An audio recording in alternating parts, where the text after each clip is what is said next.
Hey everybody, welcome back to the Airsoftology Q&A show, the show that answers your questions, helps you in a pinch, and is also back here every single week helping try to grow the airsoft community and telling you the good, the bad, and everything in between of what's going on. I'm your host, Jonathan Higgs, and this week, another full show, a lot of questions, and I do, before we get started, have a question for you, but I have a couple things before that. First, if you guys want to support the show, I do have a web store, I sell some really cool custom patches. They're all PVC, they're free shipping worldwide. If you guys want to check that out, you get something pretty cool in return, and you go to support the show. Links in the corner. Also, this is your show, so your questions become the show every single week. Put them down in the comment section below, vote up your favorites, as well as your favorite YouTube videos from around the internet that are airsoft based. Even your own channel counts as well. In fact, this week, there's another great gem that I didn't even know existed. It's a huge channel. It's so crazy, the things I find. Anyway, also, I want to kind of get into the kind of what about last week and then what's going on and some other things, some updates in the past couple weekly videos. So first off, last week we did talk about airsoft in Massachusetts. A lot of you chimed in. Very concerned about this. I really hope the airsoft community, I can't speak enough about hopefully getting the airsoft community behind this. I know it might be head in the sand. It's not going to be as urgent as it was in California, but I still think any attack on this is a bad attack. I just want to try to keep continuing to get awareness to it. If you guys don't know, I'll put a link down below to the Massachusetts bill that is essentially trying to almost ban airsoft in the entire state. Anyway, enough about all that. Let's dive on into what you're really here for, except for not talking about past shows. Let's talk about this show in this week's Tippmann Mail Call. Willie Way 1977 writes, what do you think of limiting ammo per game played to stop spraying and praying versus good play tactics? Okay, so this is a tough one. When we look at the big milsim ops where people are paying a good chunk of money to be there for a long experience, I think it's a fantastic thing. I think it works well. It lets everybody have that, you know, let's face it, we're in this to make money, right? Like at least the game promoters are. People that own fields, do games. They're getting that money from your membership fee. So limiting ammo is not a bad thing.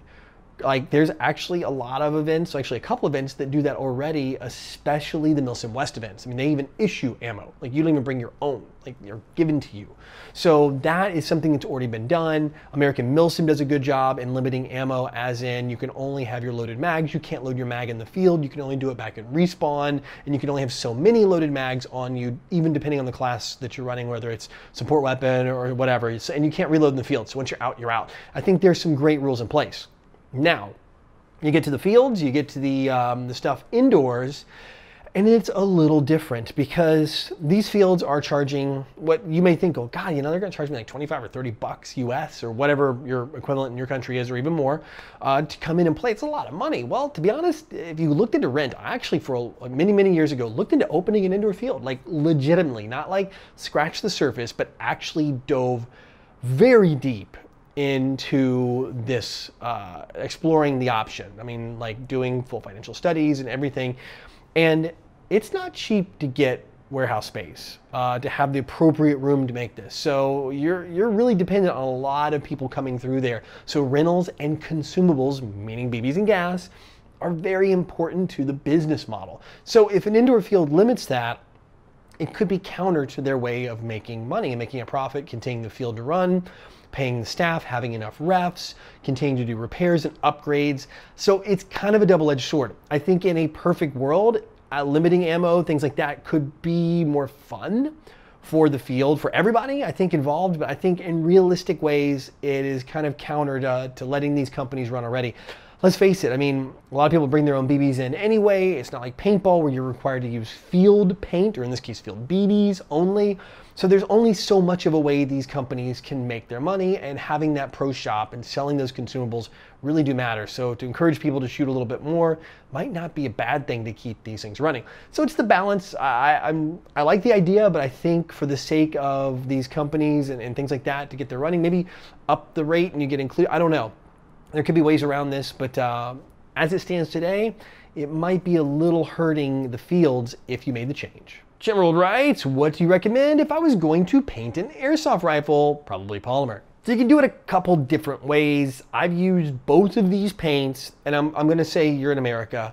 I don't know the brands in other countries, but in the US and probably elsewhere, there were these, 'cause it's a major brand. Krylon is the name. Now Krylon, there's Krylon and Rust-Oleum.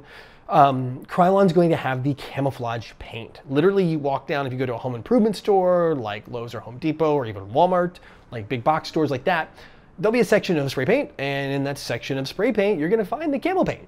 And it's gonna be all the colors you want. I mean, it's gonna be like tans and greens and browns and all that stuff, and black. They're all gonna be flat, non-reflective, and designed to paint things camouflage. I mean, it's the reason they make that paint. That's gonna be your best bet by far if you wanna paint your gun.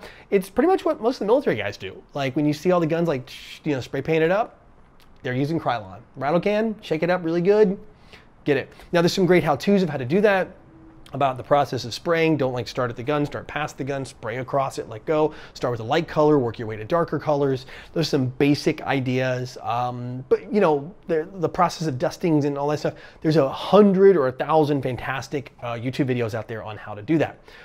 The other thing is I've used in the past, if you want to go solid color, if you want to, you can even do the patterns with this, but if you want something that's a lot more durable, the process is longer.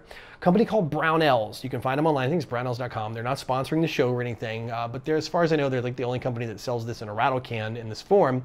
And we can get, there's a third option, but I won't get into that yet. They have something called Alumahide. It's the name of their paint line. Alumahide, it is in military colors, like literally Coyote Brown is one of the colors, and they have like OD, Ranger Green, I think Ranger Green, or something it is Ranger Green, black, things like that. They are the military colors, but they are more of a like an epoxy-based paint. It sprays on, so you're gonna spray it. The dry time is significantly longer. Like we're talking much longer, but if you see like the guns the soldiers use, like over in Afghanistan, there's always wear marks where their hands were, like it's all the paint's rubbed off after a little bit of use and the scratch is kind of easy. This paint doesn't scratch that easy. I mean, of course it can still scratch, but it is like more bonded. You can prep the metal, the prep process is a bit more, the painting process is more long, more involved, and if you want to speed the process up, you can bake it to actually set it. So it's more of like that process. Like it's very involved, but I've used it before and it does give you some fantastic results with some great colors that are correct and a very durable finish. So if you're going to use something pretty heavily, this is one way to go. I think it's pretty nice. The third way, you can go professional and you can get it Cerakoted. You can buy it yourself and do it yourself, which I wouldn't recommend because it's much an art form as it is a process. It requires baking and all this stuff for sure on this, or you just work with someone who's a professional because there's like a lot of prep involved and prepping the surfaces and all that. That's gonna be the most expensive option. That's gonna be paying a professional to have that done. There's a few shops that do it. Evic does it. Hillbilly 223, who does some fantastic work. Perhaps, arguably, I could use the word best. I don't want to throw the word best around, but probably one of, if not the best, Cerakote artists in the States, hands down, arguably globally, when it comes to painting guns. Just check out his work. Really good stuff. I met the guy personally, super humble guy too. Again, not promoting, doesn't sponsor the show or anything like that. But yeah, that's if you want to go full on. So that gives you 3 different options. All 3 of those work really well.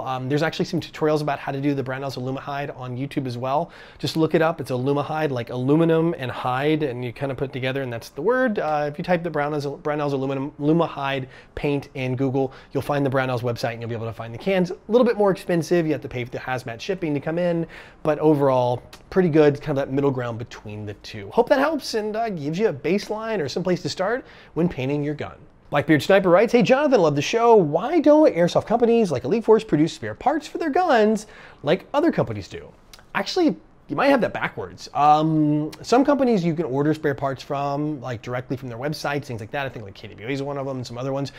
But Elite Force actually does. They offer it. In fact, you'll find them at the retail shop. If they don't, ask your retailer. They actually have spare part kits for most of their stuff. They're like their pistols and things like that. Almost every product when they release it shortly thereafter, especially if it's unique like a pistol, doesn't take universal parts like a version 2 gearbox, they're going to have a repair kit. It's called a repair kit, not a spare parts kit, and it's going to be like, for example, their 1911 pistol. Their 1911 they have like 3, I think, like a magazine rebuild kit, a slide rebuild kit, and like some springs and stuff. I think it's 2 or 3 different kits there. But they have everything you need, including like on the mags, like even the valve tool to open up the valves, take them out and things like that. So yeah, they actually have them and they're rather affordable. Most of them are like 20 US, give or take. Again, it's not advertisement for Elite Force, but that does exist. You're gonna find them in a hang bag, probably behind the counter. It'll be full of like little springies and parts and things like that for most of their products. In fact, as far as I know, most of their new current pistols, they're going to have that as an option with it when they pick those up. Not sure the Glock ones are quite there yet, but they come pretty shortly thereafter. Typically about the time that warranty rolls up and ends, because these things do have a warranty, then you'll start seeing those parts kits and stuff show up as well. So that way it kind of picks up where the warranty leaves off. That's it for questions this week, which means, as always, it is time for the Code Red Headsets video recommendation of the week. This one comes from, of course, like one of you every single week. Well, not every single week. I sometimes do my own thing. This one comes from James Hughes, and he says, I recommend Names Nico for the video of the week. And I was like, Names Nico? Smells like a small channel. Clicked it. Nope, like 73,000 subscribers. This guy is a British Army soldier turned airsoft player, and does some great videos. I mean, I was watching, I was like, how have I not known about this? You hear me say this a lot. How have I not known about this channel? This is what I love about you guys and gals. And Jamie, thank you so much for pointing this one out for me. I mashed that sub button myself after I watched a couple videos, like, oh yeah, click. I'm showing you his most popular video. It's like over 5 million views on this one. And it just kind of gives you a good idea. It's also, I think, his channel trailer. Gives you a good idea of his channel, what it's all about. He kind of does the whole gamut, gameplay, you know, talking about products, things like that.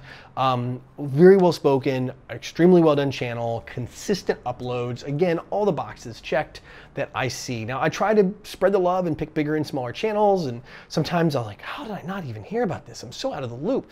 But yeah, definitely one you want to add to that sub box if you are an airsofter and you want to stay kind of up to speed with what's going on, see some cool stuff, some gameplay, and whether or not you're in the UK or not, at least get some viewpoint of UK gameplay. This one is definitely on it. By the way, if you guys like what you see over there here, if you click the channel and you go over there and you're like, oh yeah, this is good, and you mash the sub button, leave a little comment under his channel, one of his videos, letting him know I sent you over there. And actually, Jamie Hughes told me, and then told you guys to go over there. And again, every single week I do this. I talk about a video on YouTube and a channel on YouTube, and including your own. You can self-promote. I do encourage that. I mean, we're all here to grow the hobby and sport, and that includes on YouTube, all of us growing this big, great community. Again, also join the conversation down in the comment section below. I would love to have you down there so we can talk about things that are getting your mind. As we wrap, since you're the end crew here, I like the end crew because the end crew stayed to the end. You're the ones didn't just come and watch the title and just clicked away the first question. I do have one question for you before we go. Do you want to see this Monday video continue like it is? So do you want to see it as 3 or 4 questions every single week, a video of the week, things like that? Or would you like to see maybe it broken out a couple times a week where I go a little deeper into one topic or maybe 2 topics, and we do it a couple times a week? So I'm trying to keep the video a certain length. I end up cutting questions out actually. I usually answer more and then some of them hit the cutting room floor. Would you rather me do that so I can dive a little deeper, or do you like to say it more concise and have more of them and we cover it every single week one time, or maybe 2 or even 3 times if I dive a little deeper into a single topic? Like for example, this video, I would have gone deeper into each question I answered, a lot longer, but kept it at that one question. That also would have been the title of the video. So maybe it's something you do or don't want to watch or are not interested in. I'm curious, and if we do like the split up, I'll figure out how to do the video of the week. Maybe I'll start doing more videos of the week because it'll be videos of the week because I get a lot of them and I keep wanting to promote you guys and gals and grow. So it could be something I do every single video also on top of it. Anyway, I want to know, since you're the end crew here, you made it to the end.